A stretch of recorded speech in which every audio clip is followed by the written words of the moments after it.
Hello and welcome to the part 2 of the chapter number 4, that is introduction of e-commerce. In part 1 we will learn about the what is e-commerce is actually, what are the different applications of the e-commerce, and we compare the traditional commerce with the e-commerce. Now in this part we will learn about the how e-commerce affect the India. What are its advantage, what are its disadvantage, and what are the different models of the e-commerces. So first we study about the e-commerce in India. Now India is also growing very fast. It also adopting the internet and new technologies very fast. So internet in e-commerce affect the Indian lifestyle also. Now in India, internet also available in a rural area also, right? So that it's completely changed how we interact with the e-commerce. Now what are the key factors, right, that increase the growth of the e-commerce in India? So like look at that. The first one is we have the many mobile devices, right? Everyone have the mobile to access, and it has the easy internet access as well. Second, we have the wider product range available, right, compared to the traditional one. In traditional one, if you visit any shop, then limited products will be there. But in e-commerce, we have the many product at one place. Next, we have the very busy lifestyle nowadays, right? And we don't want to physically go to the shop, right? Next is we have the very low prices compared to the traditional one, and e-commerce will expand it very fast. We have the many choices options available easily for the buying any products. Next, we have the many online store available, right, which are more compared to the traditional also. Next, we have the cash on delivery options available. In India, according to survey, the 80% of the transaction will be the cash on deliveries, right? Because we are still don't want in the online payment options adaptability. Next, we also have the many challenges into the e-commerce, right? We don't trust that our information will be safe over that. It can be our personal information or our financial information, right? But industry expert nowadays very optimistic about the future of the e-commerce in the India as well. Now let's understand what are the advantage of e-commerce. The one and most important advantage, that is a 24 by 7 operations, right? So you want to buy any product, then you can buy according to your convenient time and convenient place, which are not available into the physical commerce. Second, we have the very lower cost of the product. Third, we don't have any geographical limitation. It's not like that we can purchase the product from local shops available, right? You can purchase from different cities, state, even countries as well. Next, it improve the customer services, right? Nowadays very easily return policies available. If you have any issues, then 24 by 7 customer support are also there, so it make our work very smooth and easy. It encourage the teamwork, right? If you want any e-commerce setup, it involve the many person, it involve many suppliers there, many vendors, many business partner, and many customer, right? So for that also we must have some email streamline communication and data sharing medium, so that different person can share the information very easily and conveniently. Next, it eliminates the travel time and cost as well. We don't need to physically travel and go to the shops. It faster the transaction, right? We can purchase any product within a few minutes only and process within a seconds as well. We have benefits to the societies, right? We don't have to physically visit, so it reduces the traffic, it reduces the pollution as well. It also facilitates the healthcare services, distance learning, online education, so which are the extra benefit we have using the e-commerce. Now let's look at the limitations of the e-commerce. So first is a resistance to change, right? So everyone is too much habitual with that traditional pattern. So it's very difficult for them to move to the online, right? So that is the one major factor. Second, high initial cost. If you want online commerce, then initially you have to configure whole setup online, which takes the too much money and time as well, and too much knowledge is also required for that, right? We need to have some specialized hardware, specialized software. We need to develop the website from scratch. So that is a very time consuming and needs many cost as well.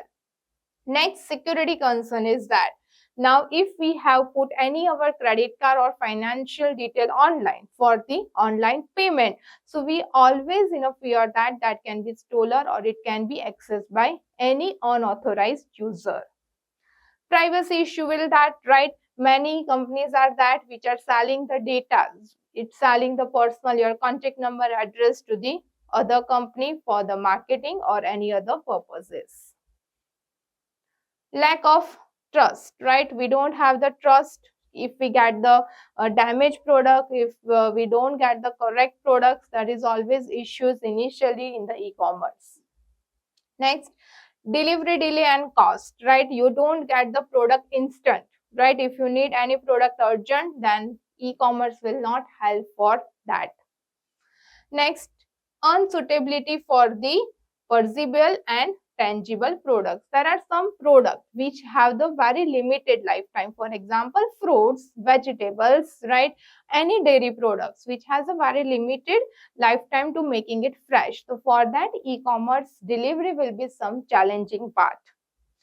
Payment limitations, right? So we have the dependency on credit card if we want to proceed the online. Now we look into the what are the different business model for the e-commerce, right? So first off, what is a model is? So it are categorized on which party will involve in the online transaction, right?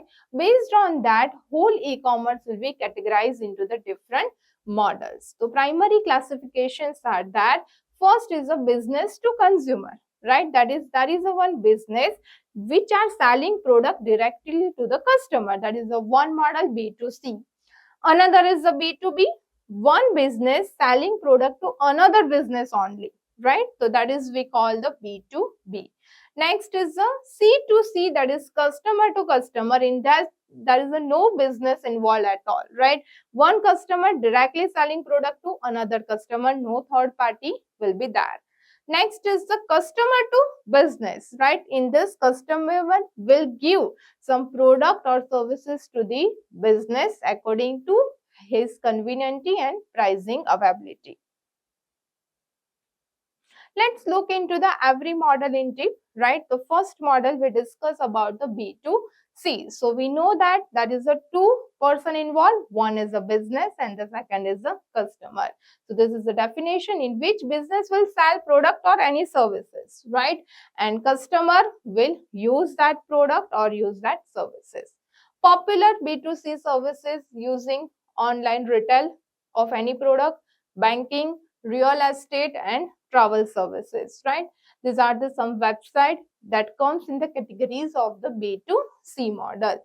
It have the very simplified shopping process, right? You ever have the experience of online purchase of any product? So that is comes into the B2C, in which we have the very proper structure of the product under different categories, subcategories many times, right? So we can easily browse that.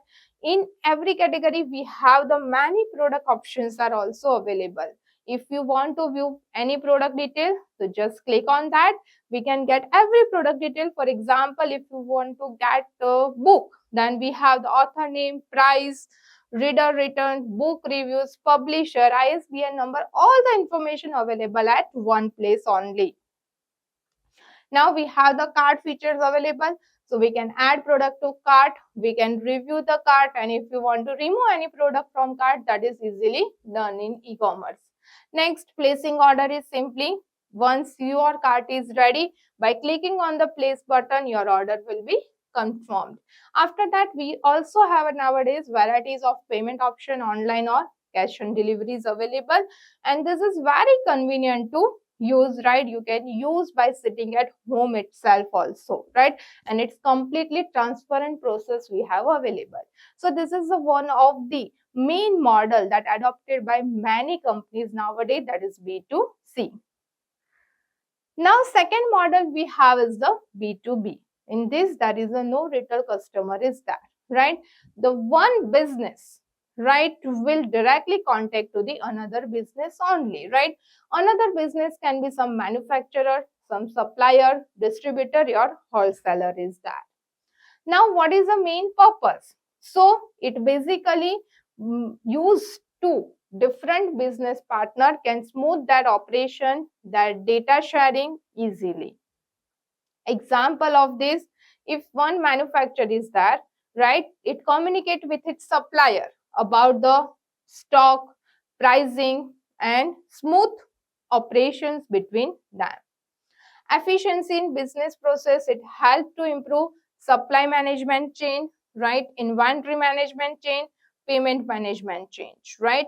Many applications are that it majorly used in a telemarketing, procurement, in online services. This is one example, that is commodity.com and tradeindia.com, which is example that adopted the model B2B. The next model is the C2C. In this, only two customer are there is no business involved in this type, right? So directly interaction of the customer with the another customer, right? He can sell any product or services to the other customer. It eliminates the any third parties. Consumer roles, any internet user can act as a vendor or any user can act as a seller. Example of C2C, so selling product on auction site where other bid can purchase, right? So in auction site, anyone can put the product which are unique. Popular C2C are eBay, OLX, Quicker, which are some example of the popular C2C models.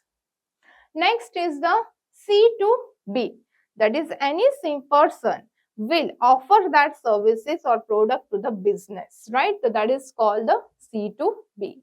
In this, consumers specify the price that we are willing to pay for product or service and company bid to fulfill that request, right? So consumers selling that product to the business, right? We can say it's a reverse auction.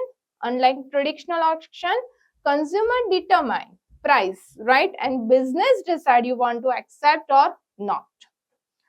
What are the benefits? So we have the wide range of choices, product and services, and flexibility in setting affordable prices. Business has a benefit is he can bargaining, right, and he can flexible into the dealing with the consumer. Like example is bidstall.com and jitly.in, which are the example of the C2B. Next, another model we have the G2B, that is government provides some service to the any business, that is comes the G2B, right? So in this, any government appointed agency, right, which provide any information for the business via government website. So these two persons are involved, that is called G2B. What is main purpose of this one? So it allow business by offering access to the business related policies, setup requirement, approval, other specification online, right? If you want any registration that require government authorization, that can be smoothly done with to the online website. Online services, business can fill the details about that business and submit to the various online platform that directly accessible by the government offices. Example is the income tax department, right, in which you are able to provide the income tax to the government directly.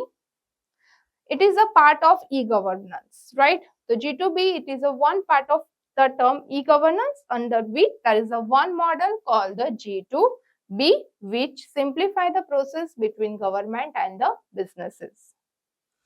Next is the government to the citizen, in which government provide the services to the normal citizens. So in this, it is again part of e-governance, right? Its main aim to provide services for the citizen. Main objective is to the offer goods or efficient services, simplified citizen able to access that easily.